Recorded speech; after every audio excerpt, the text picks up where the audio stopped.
Welcome back. I'm sitting here adjusting myself in front of the window because I'm desperately trying to get the last little bit of daylight before I get this video out. And so I'm sitting here sort of like putting my straps and all this sort of stuff, and I'm thinking to myself, my neighbours are going to think that I'm doing some sort of like babe station channel or something, but no. So today I'm actually doing something new. So this is a brand new thing that I'm going to be doing on my channel. And basically I'm going to be talking through my empties every month.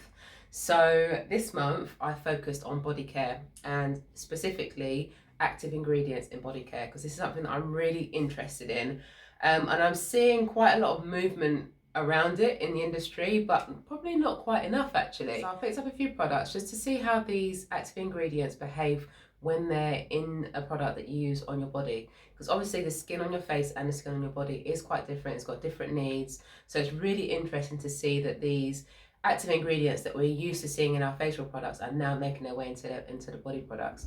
However, I'm just going to shut that door because yeah.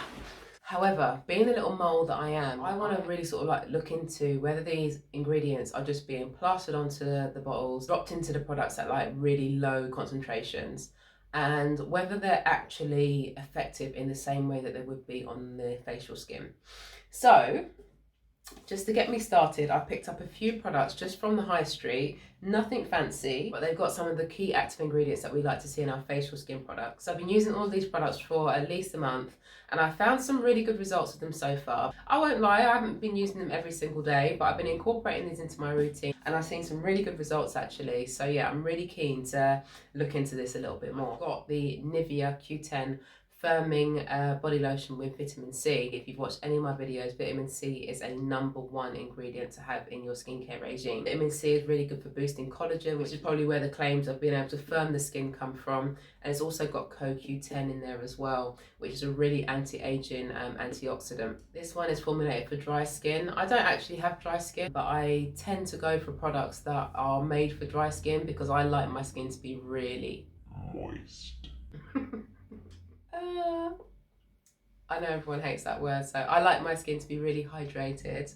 So I always go for a formulation that's made for dry skin, even if I don't have dry skin. I haven't noticed a huge difference in the firmness of my skin. Maybe it hasn't been long enough, but to be honest, I don't know how much firming you're going to get to the skin from just using a body lotion. And that's just me being, you know, sensible, right?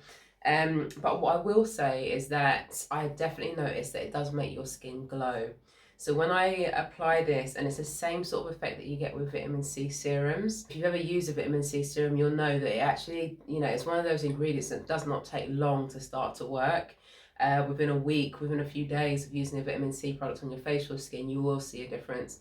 And it has been the same with this actually. So it does say it noticeably firms the skin and improves elasticity. Now vitamin C does have the ability to do both of those things, but just looking at where vitamin C comes on the list, it's not likely to do it at these sorts of concentrations. Firming on a body lotion, if I was to think, oh yeah, I need this, it would be to firm up the skin around my abdomen. The skin on my tummy isn't the firmest. You know, if there was a cream that could firm up the skin on my tummy, then do let me know. But what I think this one would be good for is, like, you see if you get the sort of skin on your legs where it's a little bit crepey, or if it's like really dry, or maybe like the slight underneath the armpit where the sort of skin starts to get less firm, let's just say that. Potentially it could be good for that, but I will say, I mean, it says within 10 days noticeably firmer. Maybe not noticeably firmer, but definitely brighter and glowing. So yeah, I will be continuing to use vitamin C on my body. And I think the next step would be for me to find a formulation that's got a higher concentration, because then I think I'd get like even better benefits. So the next one, again, it's a body lotion.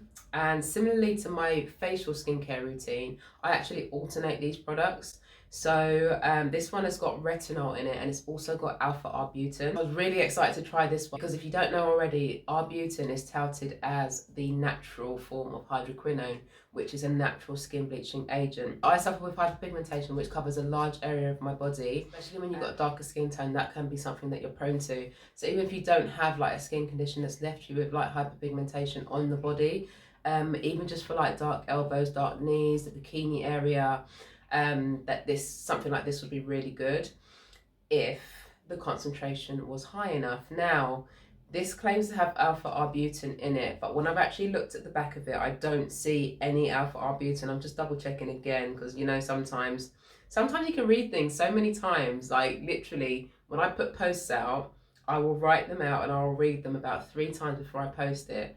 And then someone will leave a comment and you end up reading it again and you see a mistake in there. So I'm just going to double check again. No, it definitely doesn't have alpha-arbutin listed as an ingredient. What it does have is bearberry though, or uva ursi, which is where alpha-arbutin is derived from. It's the concentrated form of the active component of the bearberry plant that gives you the effect that you're looking for in the skin. So for me, I think it's a little bit cheeky to put arbutin on the label because that is a little bit misleading. But it does have the bearberry extract in there. But my only concern is it's 3% active ingredients. So, I mean, I'm quite new to this, but I'd be interested to see at what concentrations that these things become more effective. I think about it, my serums, they've got like 8%, 10%, 2% arbutin. So that's 2% of the most active form of bearberry. This has got 3% active ingredients altogether. So that includes the retinol, you know, so not sure. But promising results. Maybe not for the arbutin. That could be for one of two reasons. Obviously, the first one I've just mentioned, maybe the concentration isn't high enough, but also for the lightening of pigmentation, you probably need to use it for a little bit longer than I have. I've been using this one for just over a month, I would say. But what I have noticed is that I think the retinol has made a difference.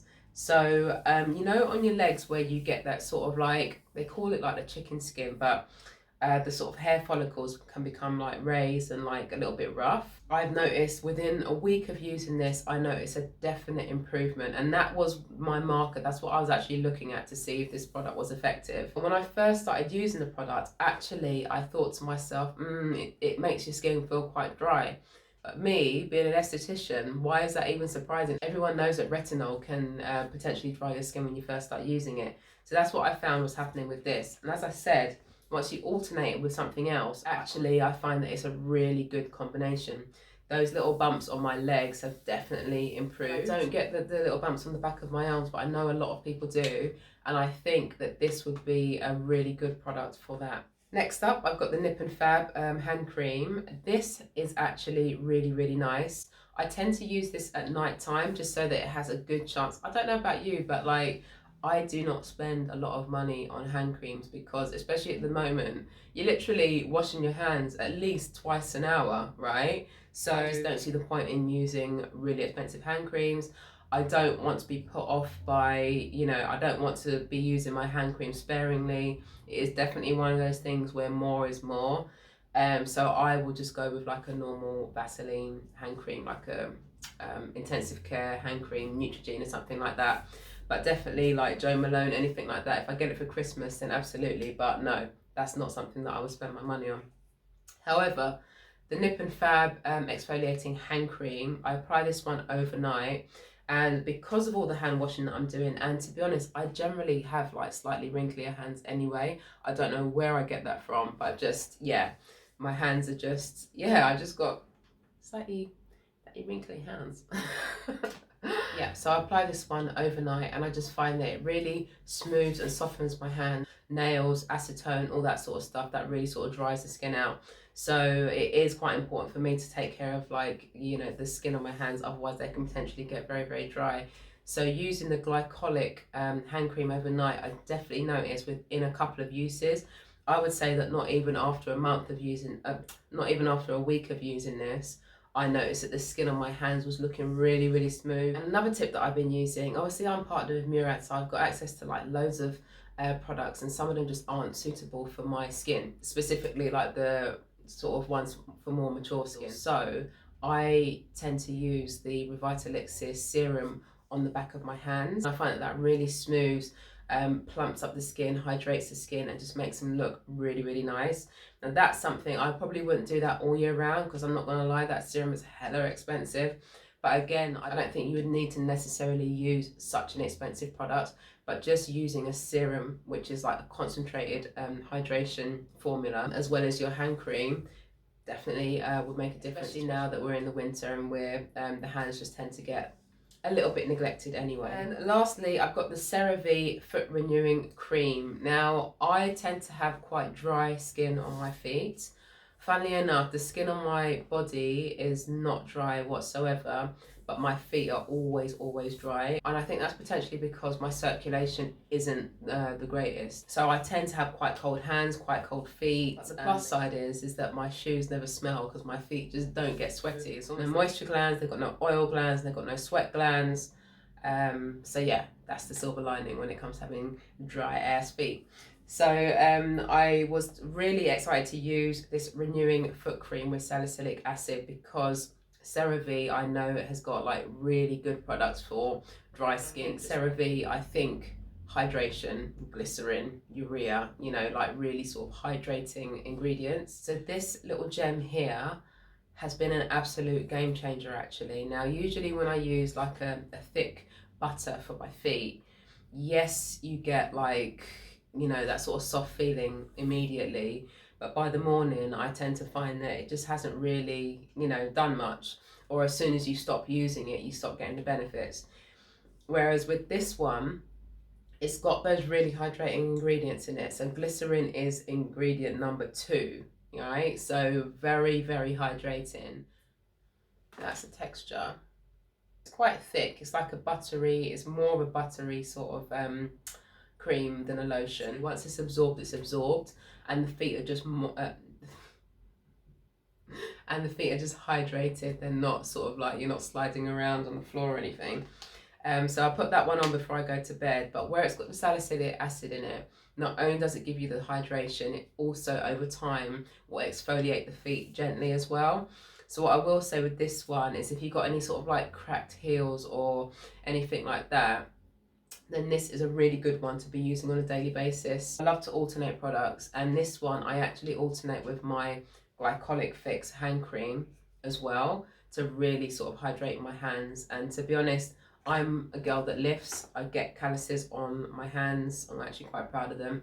But yeah, since using this little combo between the glycolic and the salicylic and the glycerin, I don't know how I'm going to hold on to that bar when the gym's finally reopened. So that is my set of empties that I just wanted to share with you for November. Of course, with it being Black Friday, I made sure that I've ordered a few new things to try. My December empties review is going to be focusing on makeup because apparently it is party season. So I'm going to be using some brand new products, getting my hands on some new makeup, trying some new things, and I will be reviewing those at the end of December.